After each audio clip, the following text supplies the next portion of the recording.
They thought we drifted, forgotten in the void. They never heard the whispers in our walls. No one really knows where the ghost fleet began. Some say it was born in the ashes of Earth's last orbital bastion, where shattered hulls and broken men clung to life in dead ships that refused to die. Others swear it started in the scattered convoys fleeing burning colonies. Families welded inside cargo holds, their prayers echoing through frozen corridors. But for Idris Harlan, it began in silence, the silence after his father's voice faded into static when the last friendly signal from Earth vanished behind him. He was 13 when he watched Earth burn through a fractured viewport. The alien armada had come without warning, luminous spears tearing through oceans, cities, dissolving under waves of plasma fire. The defense grid fractured like glass under a hammer. His mother's hand never let go of his shoulder until the shockwave tore the shuttle apart. He still felt her hand sometimes, phantom warmth, under the cold steel of his uniform. 20 years later, the boy was gone. Now there was only Captain Idris Harlan of the Wrath of Dawn, a battleship stitched together from the bones of 5 dead cruisers. Its hull bristled with mismatched weapons, scavenged alien shields, and jury-rigged engines that howled when pushed afar, and yet, like its captain, it refused to surrender to the void. The Ghost Fleet was never meant to exist, a relic of a lost Earth, a flotilla of gutted wrecks and refugee barges that should have drifted into darkness decades ago. Instead, it stalked the dark lanes between systems, invisible in the shadows, alive with the hum of stolen cores and the heartbeat of exiles who called themselves human, even when the galaxy called them extinct. Harlan stood on the forward observation deck, boots magnetized to the grated floor as the Wrath of Dawn coasted past the burnt carcass of a Dorati dreadnought. Its twisted frame drifted above a barren moon, riddled with holes, its once golden hull blackened by railgun, slugs, and explosive decompression. He should have felt pride. Another enemy ship dead, another Imperial blockade cracked wide open. But the ache in his chest said otherwise. Behind him, footsteps echoed in the dim corridor. A figure emerged from the shadows, Alara Ken, the fleet's chief engineer, and the only voice Harlan trusted when the walls closed in. "You're bleeding." Again, Alara said, her voice low but edged with that same cold precision she used when she reattached torn cables in 0G. Harlan touched the corner of his brow, fresh crimson on his glove. He chuckled, bitter. "Whole breach in my skull. Ken, patch me up when you're done welding the dorsal spine." She stepped closer, dark eyes narrowing under the flickering red hazard lights. "You push this ship like you push yourself, beyond what metal and bone can take. And yet," Harlan said, gesturing to the drifting dreadnought corpse beyond the viewport, "we're still here." "They're not." He could see it in her eyes, the question neither of them voiced anymore. How long? How long could they run on ghosts, on rage, on scraps of hope soldered together in darkness? Alara reached into her satchel, pulling out a thin data shard. Scout pods picked this up near the Karen Rift. A signal, buried deep, old Earth. Frequency, it shouldn't exist. Harlan snatched the shard, slotting it into the arm console. The glassy projection flickered to life, distorted, fragmented, but unmistakably human in cadence. To any surviving Terran vessels, Project Eden key to static devoured the rest. Harlan's heartbeat drummed in his ears, louder than the whir of the engines beneath his boots. Where did this come from? He rasped. Deep space, beyond the rift. Could be a trap, could be a graveyard, Alara said. Or it could be home. Harlan finished for her. The word tasted like rust and memory. Home. Not the burned ruin he'd fled, not the metal. Tombs drifting under black banners. Something alive. Something waiting. He looked past her, at the flickering stars painted across the viewport. Somewhere out there, a promise buried in the dark. "All hands," he whispered, activating the fleet-wide channel. His voice crackled through every corroded speaker on every battered deck. "Prepare for slip. We follow the signal. Across." The Ghost Fleet engineers sealed bulkheads, old soldiers checked battered rifles, and children who never set foot on a real world stared out portholes at the endless night. No prayers, no speeches, just a dying fleet pivoting its jagged hulls toward the unknown. Idris Harlan pressed his palm to the cold glass. Somewhere out there, the last echo of Earth called them home, or to their grave. Either way, the Ghost Fleet would answer the asterisk. They emerged from the rift like shadows with teeth, black holes whispering through the void. cloaked in electromagnetic veils that flickered against the dying light of distant suns. The Dorati Empire called them Purge Wardens, autonomous. Sentinels tasked with scouring the last human echoes from the galaxy, machines without mercy, remnants of the Empire's first, brutal purge of Earth's defiance. The Ghost Fleet had crossed the Rift's edge 3 hours ago. The signal still pulsed on Harlan's console, faint, old Earth encryption, repeating the same broken phrase, Project Eden, a name spoken like a myth among the fleet's elders, hushed in the bunk corridors, half believed by children born, to drifting decks and rusted airlocks now. As Idris Harlan stood at the tactical holo table in the Wrath of Dawn's bridge, he watched crimson threat markers bloom across the starfield projection, dozens, then hundreds, fanning out like a net. They knew, Alara Ken said. She leaned over the console, eyes scanning the incoming data stream. "We light a beacon, they come hunting." Harlan's jaw clenched. It was never a beacon, it's bait. He remembered the old stories, the Empire's final gift to humanity, traps laid in forgotten coordinates, signals of hope that drew desperate survivors like insects to flame. Maybe Project Eden was just another Imperial lie, echoing through dead systems, or maybe it wasn't. The calm crackled as Rourke's voice cut through, raw and static bitten. The veteran captain of the Iron Revenant, once a cargo hauler, now wrestling with torpedo tubes and half-reliable flak batteries. Purge Wardens are on intercept. They're running silent. No broad-spectrum comms, no heat trails. Can you pass the shadows? Alara flicked through layers of code on her wrist console. They're too deep. Near total signal dampening. We'll see them when they want us to see them. Harlan's eyes traced the starfield. A trap within a trap. If they turn back, they drift forever, starved, hunted, broken into whispers in the dark. If they press forward, they'd plunge into an ambush. He felt the old anger spark behind his ribs. Better ablaze than a whisper. "Bring the fleet tight," he ordered. "No stragglers. We ride the rift's edge, burn the slip cores for maximum push. They want our ghosts. Let them hear us scream." Alara didn't flinch. She just nodded and keyed in the orders. Across the fleet, battered slip drives spun up, ancient coils groaning under the strain. In the troop decks, Marines strapped into rigging beside farmers with jury-rigged rifles. No illusions of glory here, just the desperate unity of people who run out of corners to hide in. Harlan turned to the viewport, eyes tracing the distant shimmer of the rift's blue-black swirl. Somewhere out there, beyond those wardens, lay a fragment of Earth, or the final lie that would bury them for good. They struck without warning. The Purge Wardens bled from the void, flickering shadows that solidified into sleek, blade-like destroyers. Particle beams hissed through the darkness, tearing open a convoy ship on the fleet's flank. Frozen cargo and bodies vented into the rift's hungry maw. Harlan's voice thundered through the fleet-wide channel. "Return fire. Keep formation. Make them bleed for every hull they touch." The Wrath of Dawn shuddered as her forward railguns ignited. Cannons ripped spikes of tungsten through the dark, shredding a warden's hull into spinning fragments. But for every machine that died, 3 more slid from the shadows. On the bridge, alarms wail, damage reports streaming in ragged bursts. Deck 4, hull breach, starboard engine spiking, heat exchangers failing. The fleet was bleeding, but they'd bled before. It wasn't the death that rattled them. It was the weight of old memories clawing up through the smoke. Harlan caught his reflection in the cracked console glass. He saw the boy again, the boy who had watched fire swallow his mother's voice. He swallowed the ghost down. There was no room for children here. "Alara, override the core dampeners," he barked. "Run the slip cores hot. If they catch us in normal space, we die." She hesitated, only for a heartbeat. She knew what that meant. Overloading the slip cores could tear them apart. "Before the enemy did, we won't survive the stress," she said, her voice tight. Harlan locked eyes with her. No captain, no engineer, just Idris and Alara, survivors staring down the same abyss. "If we stay, we die slower." The deck trembled again. Another impact. Somewhere below, muffled.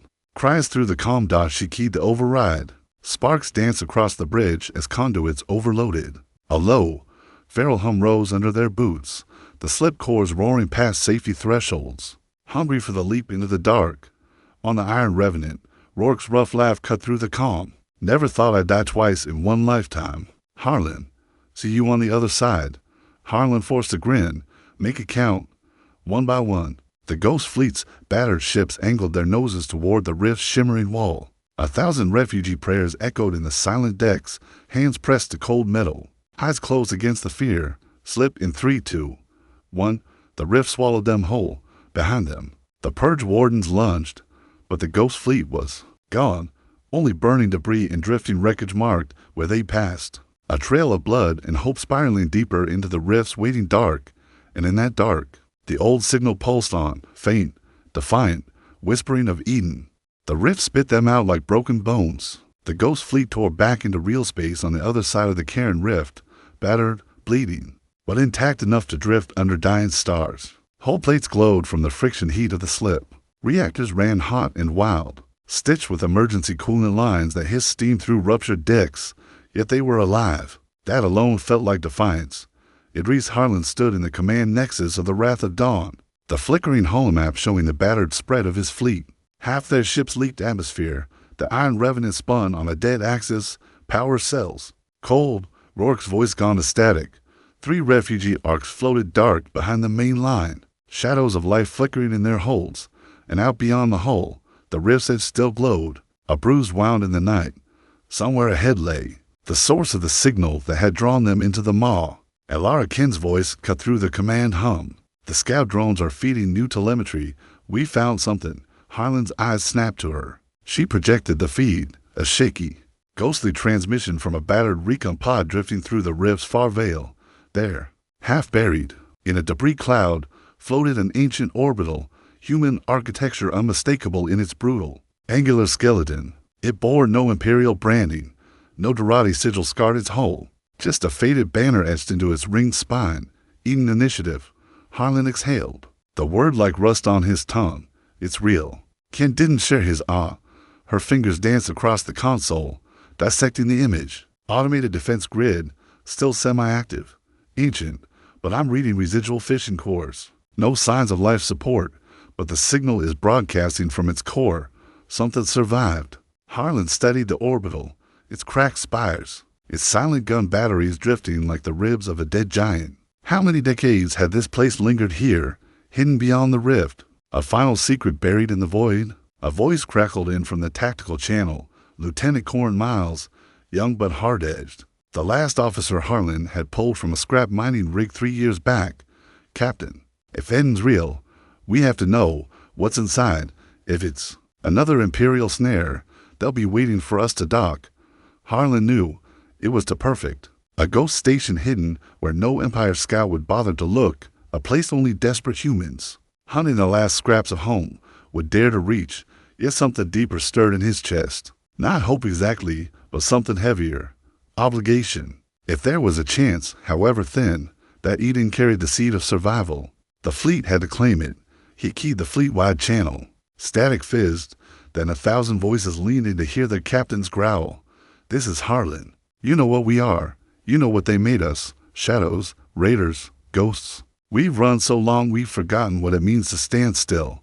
He paused, scanning the faces on the flickering holos, weary Marines, soot-smeared engineers. Children curled on deck plates beside old rifles too heavy for their arms. I won't order you to dock, but Eden calls.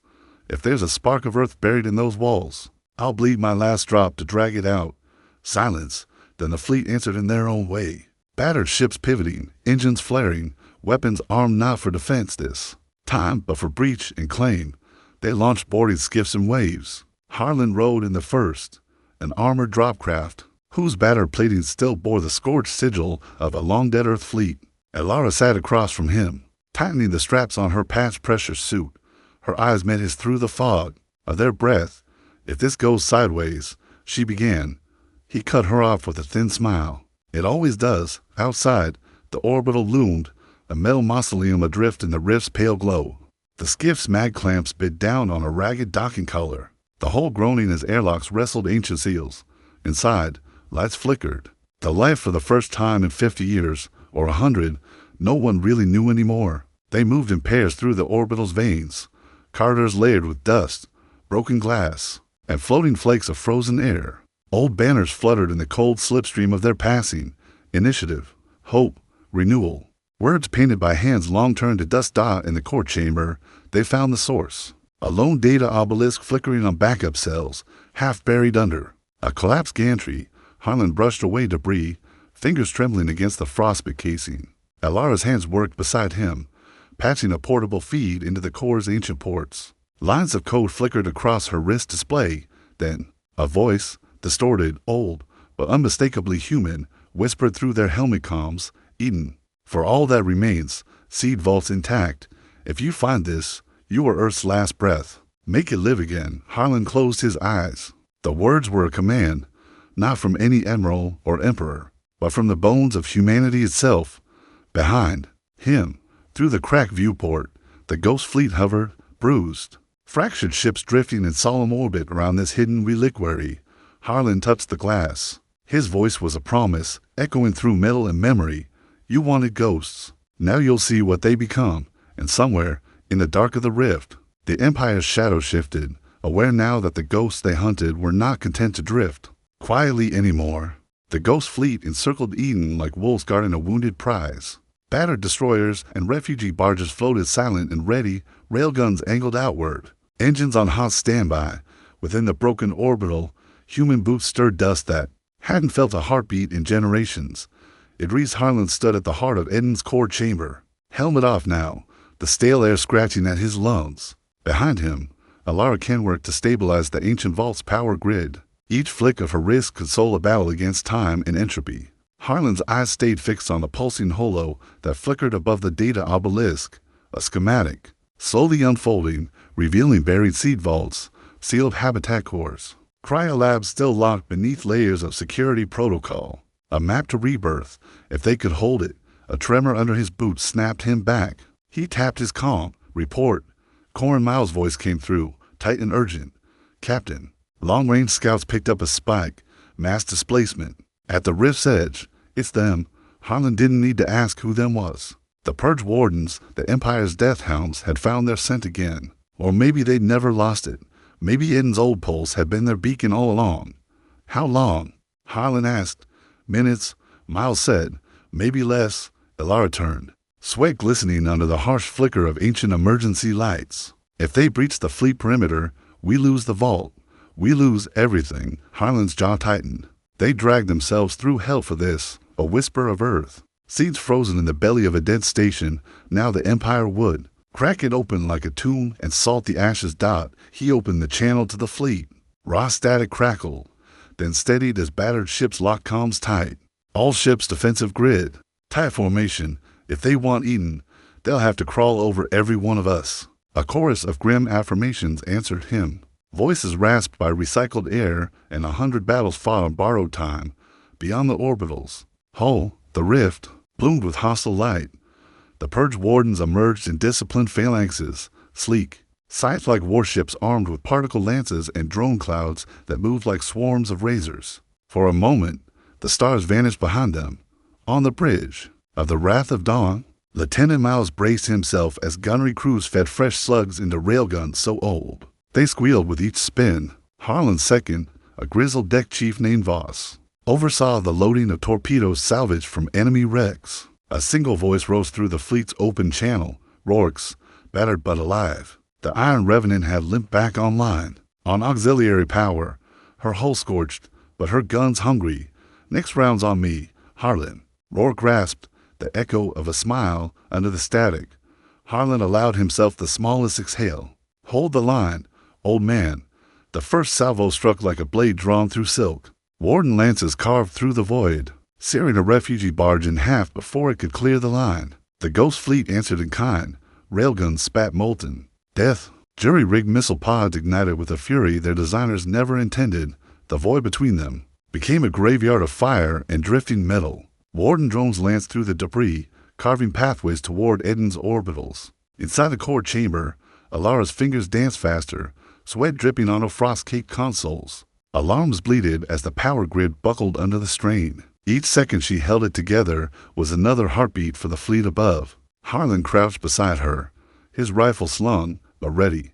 Through the cracked viewport, he could see the Wrath of Dawn pivoting, unleashing a broadside that tore open a Warden flanker. The kill a fleeting flicker of victory swallowed by the next wave of drones. "Ken," he said, voice low, urgent. What do you need? Her eyes flicked to his, defiance burning through exhaustion. More time. Another tremor. Deeper this time. Somewhere down the corridor, the pressure doors buckled. He heard gunfire echo. Close-quarter scuffles as boarding drones tried to push into the station's spine. He tapped his comm. Miles, seal the corridors. Hold them back. Through static and gunfire. Miles' voice answered, if we fall, blow the junctions. They won't take this place whole. It was suicide, sealing themselves in with explosives. But these were the Ghost Fleet's people. They'd rather become ghosts themselves than feed another Imperial purge outside. The Ghost Fleet began to fracture. For every warden that died, a cruiser went dark. Sparks of life flickered out across the holo. Old friends, old holes, lifelines to nowhere. But in their sacrifice, they slowed the tide. Rourke's battered voice came through, weaker now. Harlan, they're breaching my lower decks. Got enough juice for one last run. Harlan swallowed the iron in his throat. Do it. From Eden's viewport, he watched the Iron Revenant break formation, engines roaring white hot, hull plating peeling away under concentrated fire. She slammed into the heart of a warden formation, detonating in a blaze that blinded every scope for a breathless heartbeat. When the light faded, 3 wardens drifted in ruin. Their drones scattered, their line cracked. Elara's voice brought him back. It's working. The vaults are cycling. Idris, we're not just looking at seeds. There's genetic archives, data cores, cryobanks, the blueprints to restart everything. He saw it then, not just survival, but revival. A future pulled from the edge of extinction, but above them, the enemy still poured in, relentless as the cold stars. He leaned close, voice steel. Then we hold them, one breath longer, and so the Ghost Fleet, half shadow, half legend, brace for a final stand, not for vengeance alone, but for the spark of something worth the sacrifice. Smoke choked Eden's ancient arteries. Firelight flickered across bulkheads that had lain cold for generations, casting shadows of soldiers and survivors fighting not for conquest, but to keep hope breathing a few moments longer. Idris Harlan moved through the main conduit hall, pulse rifle pressed to his shoulder, every breath tasting of burnt metal. Behind him, Alara Ken staggered under the weight of a portable data core, the priceless vault they'd ripped from Eden's hidden sanctum. The Empire's drones had breached the station's outer spine. Now, steel nightmares prowled the corridors, slicing through barricades with surgical precision. Through the calm, Lieutenant Miles' voice gasped between bursts of gunfire. Captain, we can't hold them. They've breached Section 5. Heading your way, Harlan's jaw clenched. Then we fall back to the docking collar. Ken, you have to get that core to the fleet. Her eyes burned through sweat and grime. What about you? They want me, he rasped. They want the myth more than the vault. I'll give them something to chase. Outside, the Ghost Fleet was dying. From the shattered bridge of the Wrath of Dawn, Harlan had watched friend and foe fall together, the last stand of Rourke's Iron Revenant. The refugee barge Haven's grace gutted by a warden's spear, its children never even seeing the enemy. But every ship they lost bought seconds, bought distance. Now only a ragged crescent of ships remained, battered hulls crackling with discharge, slip drives spooling in desperate silence. If the vault data made it aboard, there was a chance. The tiniest fracture of tomorrow. Harlan tapped the fleet-wide channel, his voice ragged steel. Prepare the slip. If you get the vault, run. Run until the stars burn out. Do not wait for me. Through static and fear, voices answered, fractured, but faithful. Elara moved reluctantly, feet dragging across scorched deck plates. Harlan caught her wrist, pressing his brow to hers, helmets locked, just for a heartbeat. You're the memory now, Elara, he whispered. Make sure we're not forgotten. She pulled back, pain burning behind her gaze, but she obeyed. The core cradled in her arms, she turned and vanished into the smoke. Harlan pivoted, sprinting deeper into Eden's broken heart. He reached the observation deck, a cathedral of cracked glass staring into the void. Beyond, the purge wardens advanced, their hulls like black scythes slicing through drifting wreckage. He keyed the last command on his wrist console, the fleet's fallback signal. Slip drives surged, humming against the darkness. But the Empire wasn't finished. A final wave of wardens cut across the fleet's flank, particle lances gutting the destroyer that had just lit its core. The explosion sent a shockwave rippling through the graveyard of ships, hull plating spinning like shrapnel. In that moment, Harlan made the choice that turned dying defiance into legend. He stepped to the center of the deck, gaze locked on it. Enemies advance. His thumb unlocked a dormant system buried deep in the wrath of Dawn's reactor. A failsafe never meant to be used. They called it Thanatos, a scrap-born doomsday, feeding every last joule of reactor fury into a single, impossible pulse. The ship shuddered as the weapon's dormant conduits awoke, groaning with ancient protest. Sparks spat across broken deck plating. Ken, he whispered over a private channel. You clear? Her answer trembled with anger and love. Almost there. Then run, he said. Through the fractured viewport, the lead warden closed, weapon spires igniting, their particle beams blooming with silent death. Harlan stood tall, breath steady. He remembered his father's voice on the last day. If they take your tomorrow, give them your yesterday in flames. His finger dropped on the manual trigger. The wrath of dawn answered, for a heartbeat. The night was obliterated, a coronal storm tearing outward, not light, but hate made pure. Metal boiled, enemy armor cracked like eggshell. The lead warden vanished, atomized at its core. Shockwaves tore its siblings from their formation, shattered them against each other, sent them spinning through the rift's silent abyss. The deck split under Harlan's boots. He looked at him, 1,000 suns roaring behind his ribs. He felt the ship's soul die under him, ancient girders parting as the hull surrendered to final annihilation. In that sacrifice, the ghost fleet found its opening. Engines wailed, slip core screaming against overload. The battered crescent tore free of the fight, slipping into the rift's currents, Elara at the lead. The vault's data clutched to her chest like a newborn dot behind them. The wrath of dawn burned, not just a ship, but a promise that even extinction had a price. Harlan's last vision was the observation deck dissolving into fire, the rift's swirl of color folding around his silhouette. He did not curse. He did not pray. Instead, he whispered, now remember us. And then Idris Harlan, last captain of the Ghost Fleet, became part of the legend he carried so long, far from the flames. Elara's skiff trembled as it entered slip. Her hands trembled too, not from fear, but from what she had seen through blurred eyes. She saw the vault's status flicker, data secure, and so she whispered into the dark, a vow born by static and memory. We were ghosts, but we did not die silent. The rift swallowed what was left of the Ghost Fleet, half ships, half specters fleeing through the frayed seams of space. In the silence that followed the wrath of dawn's final flare, the scattered remnants of humanity's last warriors drifted deeper into darkness, carrying with them not just a vault of seeds, but the spark of defiance that Idris Harlan had kindled in blood and sacrifice inside Elara Ken's skiff. The air tasted of recycled carbon and cold sweat. She sat strapped in the pilot's harness, eyes flicking from the flickering nav display to the sealed core secured beside her seat. Every few seconds, she'd reach out, fingertips brushing the cold casing, as if to convince herself it hadn't slipped away. Outside the viewport, the rift howled, a sea of shifting blue and black, flickering with storms of magnetic fire. Somewhere behind them, the purge wardens regrouped, hunting the trails of residual slip radiation. They weren't finished. They never would be. Not until the last ember of humanity leaked out under the boot of the Empire. Her calm hissed. Miles' voice broke through, static riddled, but alive. Elara, status? She forced her mind back to the present, fingers drumming the console. Slip drives holding, barely. How many ships made it?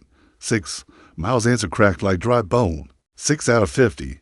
A silence hung in the cockpit, the weight of all they lost pressing down like a leaden shroud. Rourke's laugh echoing in memory. Harlan's last words, burning in her chest like a brand. Now remember us. The nav console beeped, proximity alert. Ahead, the rift thinned, bleeding into normal space. Beyond it, a graveyard of drifting debris spread.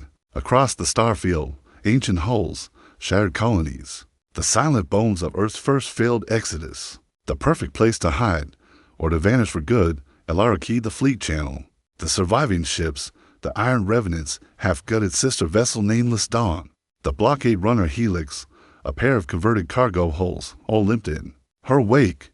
We drop here, she ordered, voice steadier than she felt. Scramble our signature, cold cores, no emissions. If the wardens catch us now, we're finished. One by one, the ships bled velocity, engines falling to silence. Their lights winked out, leaving only the distant pulse of emergency lamps. Drifting like lonely fireflies, Elara's skiff shuddered as it docked with the Nameless Dawn. The biggest hull left, a patchwork of salvaged armor and half-dead reactors. She staggered down the cramped airlock, the core clutched tight against her chest. Miles met her at the junction, helmet off, hair matted with sweat and streaks of engine oil. He looked at the core, then at her. "You really did it," he rasped. She shook her head. "We did it. Harlan did it." They moved through the bowels of the ship together. Corridors alive with the muffled sobs of the wounded, the quiet prayers of children born to the hum of recycled air. Some faces turned away. Some stared at Alara as if she were already a ghost herself. In the Nameless Dawn's cramped command deck, she set the vault core on the battered console. The ship's surviving engineers surrounded her, flicking on jury-rigged processors, patching the core into the Dawn's cracked mainframe. Holograms bloomed. Schematics of hydroponic arcs, genome libraries, terraforming protocols. Blueprints for soil and air and water, for life reborn, for a heartbeat. The room breathed. Even the engines seemed to hold their weary groan. One of the engineers, an old woman named Juno Terrace, who once tended Earth's last orbital greenhouses, lifted trembling hands toward the flickering images. "Is it real?" she whispered. "Can we even do this?" Alara closed her eyes. Harlan's voice pulsed behind her eyelids. "You're the memory now." She opened her eyes, meeting every gaze. "It's real," she said. "We won't remake Earth, but we can plan something new. Somewhere they can't find us. Somewhere they'll never set foot." Miles leaned closer. "And the fleet, the ones left." Alara glanced at the darkened starfield outside the viewport. 6 ships, each held together by bolts, prayers, and "Spite we scatter," she said. "Fragments, like before. But this time, we don't drift blind. We lay the seeds in the dark, far from the Empire's maps." She gestured to the core. "This is what they feared. Not our guns, not our ghosts. This." A muffled alarm pulsed through the deck, a faint echo. Barely a heartbeat, but enough to make every spine stiffen. Miles checked the sensor scope. His eyes narrowed. Residual slipwake. Far edge of the graveyard. Alara's pulse skipped. "Wardens?" He shook his head. "Too small. Too erratic. One ship. Civilian signature." A flicker of hope stabbed through her exhaustion. She keyed the signal amplifier. The scope sharpened, resolving a battered, ancient shuttle limping on fumes. A voice cut through the static. Weak, desperate, but human. "Fleet? Is that the ghost fleet? Please, this is the salient. We were running. Please, do you copy?" Alara glanced at Miles. He answered her unspoken question with a thin, exhausted grin. "Ghost stories travel far," he said. She keyed the comm. Voice steady. "Salient. This is Ken. You're not alone. Bring her in slow." Outside the viewport, the drifting graveyard flickered with new life. Flickers of heat blooms as the Salient's flickering engines drew it toward the circle of battered ships. A family pulled from the edge, another spark in the dark. Below the deck, engineers worked in hushed unity, carving the Eden Core's secrets from its ancient vault. In hidden corners of the Nameless Dawn, children peeked at flickering hydroponic schematics, visions of green they'd never seen except in dreams. The storm was not over. The Empire would hunt. The Wardens would scour every dark lane. But here, at the edge of the rift's bones, something new stirred. Alara pressed her palm to the viewport, where the drifting debris fields gave way to the distant pinpricks of uncharted stars dot in the dark glass. Her reflection stared back, older than she'd ever meant to be, stronger than she'd ever known. Idris Harlan's voice lived in her heartbeat. "Now remember us." She would. The Nameless Dawn drifted silent among the graveyard stars. 6 ships hidden in the bones of lost colonies and dead hulls. Scraps of a people the Empire had tried to erase. Deep within her gutted decks, Alara Kent stood in the dim light of the Eden Core's pulsing glow, feeling its hum tremble through her bones like a heartbeat she barely dared trust. They'd spent days weaving its secrets into plans and patchwork dreams, where to hide, how to run, how to plant something new. But the rift was a wound that never stayed closed. The Empire always found what bled. Tonight, the wound bled bright. The alarm tore through the Nameless Dawn like a blade, sharp, shrieking, unstoppable. Miles burst into the core chamber, his eyes wide and hollow under the flicker of red lights. "Slip distortion, 12 clicks off our drift path." No signature at first, then they lit up. It's them. No pretense anymore. No stealth lances. No cloaked wardens sliding like razors in the dark. The Empire had come in force. And this time they weren't content to hunt ghosts. They meant To burn the graveyard to ash. Elara didn't flinch. She turned to the gathered crew. Ragged engineers, children of exiles turned deckhands and gunners and fighters because there was no one else left to do it. They're here for this, she said, laying her palm on the coarse cold casing. The seeds, the memory, not the ships, not us. She looked to Miles, who nodded, knowing without words what had to come next. The fleet's battered ships powered up in grim silence. Cold cores sputtering awake, engines humming like the throats of dying wolves.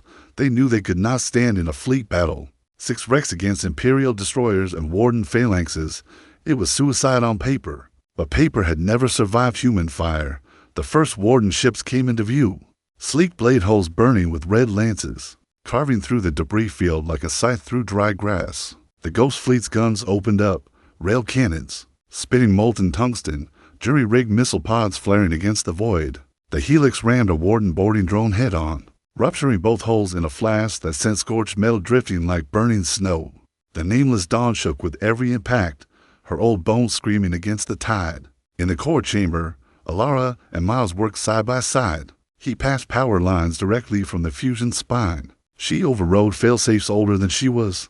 Warning. Lights flared red, then black, as the Eden core's internal slip coils began to hum with stolen life. Miles looked at her, sweat trickling down the bridge of his nose, dripping onto the deck plating. You sure about this? Elara didn't look up. No. Good, he said, a breath of a grin cutting through the blood and fear. Means we're still human. Outside, the last line held, barely, on the Wrath of Dawn's half-shattered bridge. Captain Idris Harlan's voice echoed like a ghost. Through the fleet channel, recorded on his final run before Eden. Hold the line. Hold the memory. It looped in the comms, a heartbeat that refused to die. The Eden Vault slip coils screamed to life, rattling the entire deck. Sparks showered from conduits overhead as the ancient tech fed on the nameless Dawn's final dregs of power. Elara slammed the final override into place. The holo in front of her flickered, coordinates scatter-mapped into the deepest dark, places where no Imperial probe would bother to look. Seized to plant the spark they'd stolen back from the Empire's jaws, Miles braced himself on the core. Housing. This'll fry every drive in the fleet. If it even works, it'll work, Elara said. She looked up at him, eyes dark with exhaustion, blazing with that thing the Empire never managed to stamp out. We don't run anymore. We scatter. Outside, the Warden phalanx broke through the last ring of the Ghost Fleet. One destroyer after another vented its final rounds. The nameless Dawn's broadside flared one last time, slagging a Warden's prow before her barrels cracked from the heat. The Empire's ships pushed closer, hulls bristling with drones ready to peel the vault core from the Dawn's bones. Elara laid her hand on the core. Miles closed the final circuit.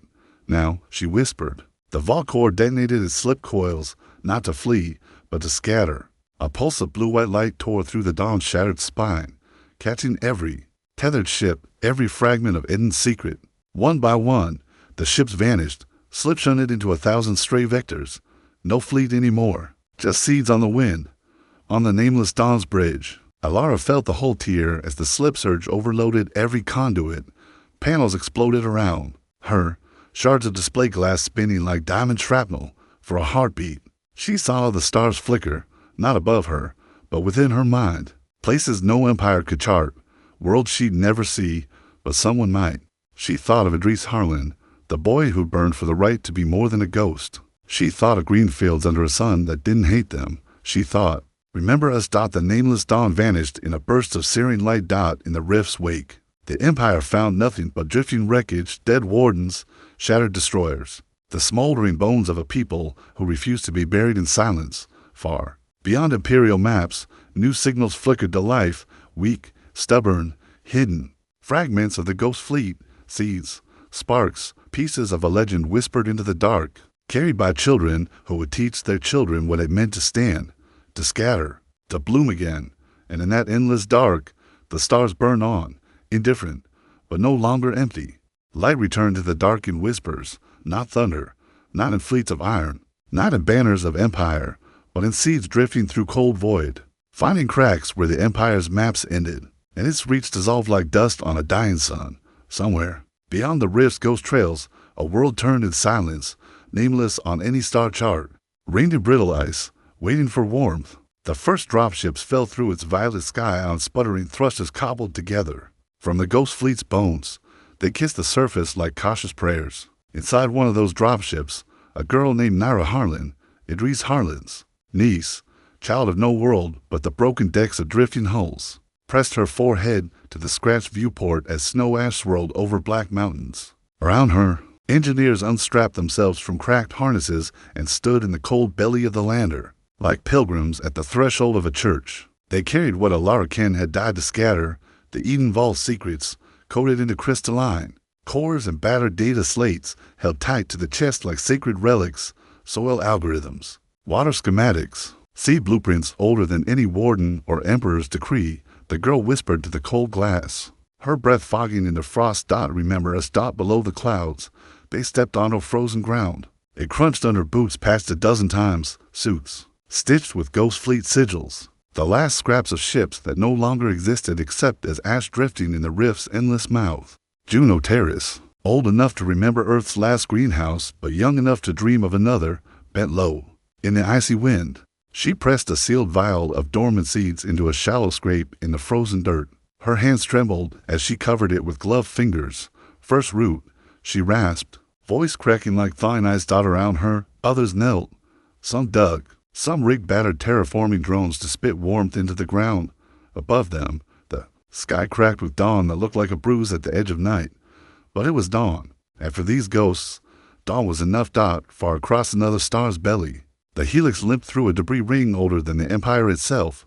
Inside her, a cradle of children dozed beside a hydroponics rig that pulsed wheat green under rattling lamps. Their mothers, exiles, fighters, once raiders, sat in silence, stitching new clothes from old fabric, weaving sigils into sleeves, spirals and roots and tiny flame shapes. Miles' voice, rough but warm, hummed through battered speakers. No orders now, only stories. He told them of Eden's ring, Idris' last stand, Alara's slip spark. He told them not because they needed hope, but because they were hope. On a drifting freighter deep in a nebula no warden would ever chart, a child with dark eyes traced lines on a cracked bulkhead, stars, seeds, the vault ring spinning, like a crown above a burning world.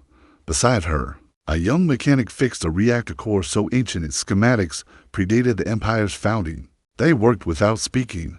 They worked because this was how ghosts stayed alive, not by haunting ruins, but by refusing to be silent long enough for the galaxy to forget their name. Years turned. Warden patrols searched the rift's wounds for residue slip signatures, finding only debris and phantom pings. The Empire's archivists whispered of a thing called the Ghost Fleet, a superstition for Imperial recruits to snicker over between drills, until too many outposts found sabotage scrawled, with a single sigil, a root twisting into a flame. Sometimes, an Imperial garrison would vanish overnight, leaving only scorched landing pads and torn banners fluttering in alien winds. Sometimes, a refugee convoy would slip past blockade lines with codes lifted from dead warden minds. Sometimes, a rumor would trickle through orbital bars and back alley cantinas. Earth lives. Somewhere, Earth breathes, and in hidden holes and buried domes beneath alien suns, children spoke the name Idris Harlan like a promise. They repeated Alara Ken's final words like a blessing before sleep. Scatter, root, bloom. When fear crept in, when Imperial dragnets tightened, when rations ran dry, when engines failed in black seas older than hope. They remembered the fleet that refused to drift aimless. They remembered how humans had once called down thunder not with a fleet of battleships, but with the ragged bones of broken hulls lashed to a dream. Decades later, when Naira Harlan, grown tall, eyes bright with cold dawn, walked a new orchard, that clawed at the sky where snow ash once lay, she touched the bark of the first tree. Round her, children raced through rows of green, shrieking laughter to a sky that no longer looked like bruises, but a sunrise that belonged to them. Alonea, 1,000 light years away, a fragment of the Eden core flickered alive in another hidden settlement, another orchard, another root. The Empire never fell with a single battle. No thunderclap ended its shadow, but everywhere its wardens turned, they found seeds pushing through the cracks, a root in the dark, a spark in the silence, a ghost that would not stay buried. One night, under an orchard swaying canopy, Naira Harlan stood with her people, farmers, pilots, scavengers, teachers, all children of the Ghost Fleet. They looked up at stars unclaimed by any empire, stars they With name in their own tongue, she whispered the words that had carried them here, carried them always. Now, the stars carry our name.